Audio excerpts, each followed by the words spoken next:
guys, so Jasmine did a video before letting you guys know that this would be happening, so I'm really excited to be jumping on with Jasmine and adding some information to your group that's really going to help you think through some of your goals and make changes that are more sustainable for the environment. So hi. So I'll be doing another 4 videos. So today I'm going to be talking about why tiny houses, a bit of an introduction to tiny house living. So let's get into it. So I don't know if you've seen any of the TV shows jumping around. There's a few different ones. Here they're on 9 Life. I don't know what channel they are around the country, but it's still quite a new movement in Australia. And there's a lot of unknowns about tiny houses for people. The thing is, tiny house living is not new. People have been living in caravans, in cabins for a long time. It's gained a lot of popularity recently though with the tiny house on wheels. I'm currently sitting at the front of mine. So our house is built on a trailer, which makes it relocatable. So the first thing you should know about tiny house on wheels is, yes, they are relocatable, but they're heavy. So our house empty weighs around about 3.2 tonne. So if you're thinking about tiny houses with the idea of being able to travel around the country, please don't think that a tiny house on wheels will be the solution for you. I would really encourage you to look at a bus or a van or even a caravan. Tiny house on wheels are fantastic for the fact they are relocatable, but they're heavy and you're going to have to empty your house just the same as any other move. So relocatable, we will be relocating our house at the end of the year. But if you're looking at tiny houses to give you the freedom to travel, I would really encourage you to go have a look at one of the other options like a bus or even a caravan. So tiny houses come in lots of different formats. Houseboats and canal boats are also considered tiny homes as well. You've got demountables, you've got container homes, you've got DIY homes and flat pack homes. And they can be used for a lot of different reasons. So like I mentioned, tiny houses might be, for some people, the ability to go travelling. It might be the ability to put temporary accommodation, hey Jasmine, into your backyard. So there are a lot of people who use them as granny flats or guest houses or student accommodation. So there's a lot of different reasons. For us, a big part of our reason was deliberately to downsize and to give us the ability to move onto land in the future. So we wanted the ability to relocate, not travel. A couple of the other reasons why tiny houses are really awesome is the cost. The cost of building a tiny house is so much less than a full-size house. So we've built our house, I still have to sit down and work out the exact figures, but we're looking at somewhere between about $35,000 and $40,000 for our home, DIY built by us. If we had paid someone else to build our house for us, we would have been looking at around about the $100,000 mark delivered, like with the furniture, with the lights, with the electrics, with everything. It would have been around about the $100,000 mark. So as a break into the housing market, it is so much more accessible, which means that people who are struggling to get rentals, struggling to get their foot in the door, the cost-wise does become more of an option. And I really hope in the future that banks will be more able to work with people on loans and finances as well. I know there are a few people who've managed to get caravan loans or personal loans to be able to do their tiny house. So there's a lot of different reasons for tiny homes. I'm really excited to see some culture change. So there's a local council around us, Gosford Council in New South Wales, have just set up a tiny home village. I think it's complete now, but I do need to go check. But the idea of the village that Gosford Council have just built is they've got 4 homes, and the idea is to get people off the streets into a home to give them some stability, a physical address to put on their job application, a shower, somewhere to sleep, somewhere to get cleaned up, give them some stability, get them a job, get them back into the rhythm of living the way that we're all privileged to live. And then once they've got that foundation, then being able to move them into permanent accommodation. So Gosford Council have built their tiny home village as a stepping stone to really help people who need a bit of a hand. In America, there's a lot more of this. So there's a lot more rent to buy tiny home villages, which are fantastic, and it's allowing people with disabilities, both physical and mental disabilities as well, a step into owning their own home and being part of something bigger. So that's really awesome, the access to housing. Some of the other reasons why I love tiny houses, like I said, is the downsize. Physically having less stuff, less clutter, less space. I love that. This morning I've had my girls dropped off at a friend for 3 hours.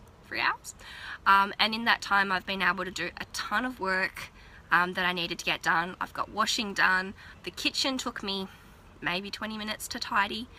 And I'm culling the pantry as well. Like, there's so much stuff that I have the ability to do because we have so much less space and less possessions to sort through. So that's another reason why I love tiny homes. What else? I think largely for me it's just the freedom, less attachments.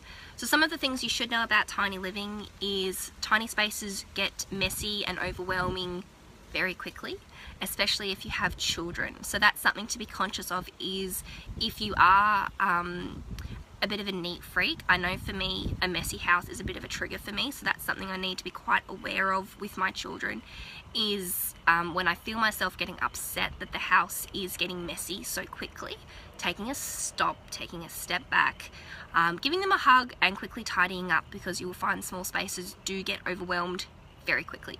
You need to be very on the ball with your waste systems, so rubbish and composting. You don't have room for a full-size rubbish bin in a tiny house, so learning how to be more sustainable and be wiser with your purchases and what you bring into your house is really important.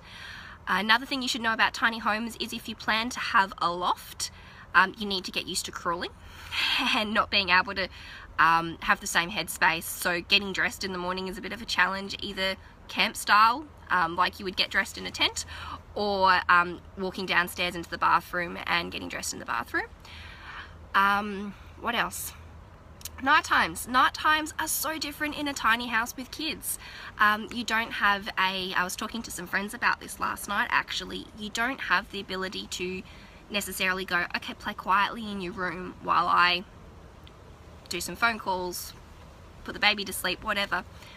Because you're in such a small space with no walls, that's another aspect to life which generally I love. I love the closeness, I love the togetherness, but it's something to be aware of with children, that living in a small space with no walls is very different. It's, yeah, definitely something to be aware of. What else with tiny houses? You will get cabin fever. You will need outings. You will need the ability to maybe go to the library, go to the park, spend some time outside, visit family, visit friends. Tiny living is fantastic for the fact that you need to spend less time at home, but the flip side of that is that you will need to be able to be creative and come up with breaks and ways to get out of the house as well. So that's a bit of me rambling so far. I've got a couple more things to say, but while I'm talking, if anyone's got questions about tiny houses, tiny living, please drop them in. So like Jasmine said, I will be doing a viewer feedback video at the end of the 4 weeks, which will be a chance to have a little bit more interaction. But if you've got any specific questions on tiny houses and tiny living, I'd really love you to ask that now, and I'd love to address that for you now. So what else about tiny living? You need to be willing to live with less and live a little bit more simply. So there's a few luxuries that we go without. So we go without a flushing toilet, which I wouldn't have ever considered a luxury. I don't mind the composting toilet, it's really not so bad, but you definitely do need to be a little bit more adaptable. I've got much less room in my pantry, much less room for hanging space, so learning to cook with simpler and fewer ingredients and be a little bit smarter about all the different ways that you can use an ingredient is really important. Being a bit smarter about how to use your appliances and your tools to do more than one job. Capsule wardrobes, getting your head around a capsule wardrobe is really important. I can't say I'm a master at it, it's something that I'm still learning. I've still got a bit more clothes than what I'd really like. I will be popping a tour video that I've done in the past up for you guys to have a little bit of an introduction to our house, and you'll see how much space I have for storage, which isn't much. And I don't overflow it, but I still feel like I don't quite have a capsule wardrobe. But I'm definitely learning, and I've definitely got a whole lot less clothes than I've ever had before. So that's definitely one thing to get your head around, is a smaller list of clothes and how you can make everything work together. So I haven't had any questions yet come through, I don't think. Nope. Okay. Yeah, so that's a basic overview to tiny living. Like I said, there's a lot of different reasons why people will go tiny. For some it's the cost, the freedom, the downsize, travel. There's a lot of different reasons. Some people just like to live simply. I'm actually really enjoying living more simply. And there's a lot of transitions in a tiny home. So when you go from a big home to a tiny home, there's a lot of things to transition, and that takes some practice and some willingness to be adaptable. So I hope that's been really helpful for you guys. So over the coming weeks, next week I'm going to be jumping on and talk about reducing waste for beginners. Yep, good idea, Jasmine. Yeah, so next week I'm going to jump in and talk a little bit about reducing waste for beginners. So if you're new to this whole project of reducing your waste, what are some really easy, straightforward steps to do that you'll see change from quickly? And then the week after I'm going to do a little bit more of a intermediate waste reduction video. So once you've mastered the basics, what are some of the things you can do that take a little bit more organisation, a little bit more commitment and dedication to keep going with that project? So I hope that's going to be really enjoyable and informative for you guys, maybe some ideas you haven't thought about yet. And Jasmine suggested that I talk a little bit more about a capsule wardrobe. So the idea of a capsule wardrobe is, I don't know, especially for ladies, I don't know if guys have this problem, but I know for ladies a lot of us will have, say, a top or a skirt in our wardrobe that only pairs with one other pair of pants. So you sort of end up with this fairly large collection, because this top needs to go with this bottom and this bottom needs to go with this top, and it all works, but it works on a big scale. You can't condense it. So the idea of a capsule wardrobe is picking clothes that go well together. So for example, I've got 2 pairs of jeans, a couple skirts, a pair of black pants and a pair of leggings, and all of my shirts go with all of my bottoms.